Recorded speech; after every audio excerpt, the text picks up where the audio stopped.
ថ្ងៃនេះnóiទៀតមែនទែនបានស្អីស្អាតគេហៅមកញ៉ាំអីនៅក្នុង downtown នេះអត់ដែរមកហើយលើកទី1ហើយក៏នាំគ្នាមកដើរឬកន្លែងចតឡានមើលឃើញ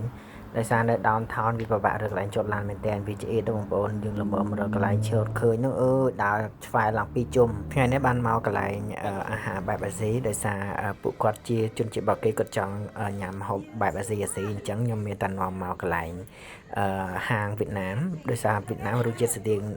ដូចយើងដែរពួកយើងជាមិត្តភ័ក្តិរៀនជាមួយគ្នាដោយសារតែការរវល់រៀនខ្លួនគ្រាន់តែណាប់គ្នាក្នុងការញ៉ាំហ្នឹង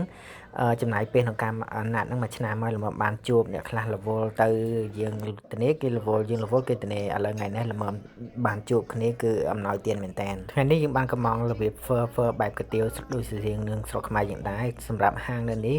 មានអារម្មណ៍ថារសជាតិអាចទទួលយកបានគឺថាឆ្ងាញ់មែនតើពួកម៉ាក់សម្លាញ់គេជួបគ្នាគេលេង TikTok គេជឿជាក់ស្លាប់ជួបគ្នាតែនៅសាលាអត់បានប្រកាច់ប្រកិនឥឡូវគេបានមកចេញមកក្រៅដូចខ្លាចចេញពីត្រង់ចឹងត្រីខទាំង3គ្នាគេនេះគេត្រូវជើងគ្នាណាស់ណាម្នាក់មកពីប្រេស៊ីលម្នាក់មកពីមេស៊ីកូម្នាក់មកពីកម្ពុជាត្រូវជើងគ្នាកប់សេរី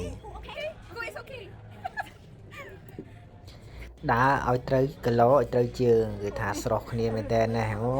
ល្មមបានញ៉ាំនៅម្នាក់ថតទុកផុសលើ Facebook លើ Instagram រៀងខ្លួនមកអាមេរិក2ឆ្នាំអត់ដែលបានដើររបៀបទៅតាមផ្លូវជាដើរចឹងមានអារម្មណ៍ថាប្លែកមួយយ៉ាងដែរយើងដើរឥឡូវចេញពីកន្លែងហាងហ្នឹងហើយបន្តទៅហាងមួយទៀតដើរឲ្យកប់សេរីម្ដងហ្នឹង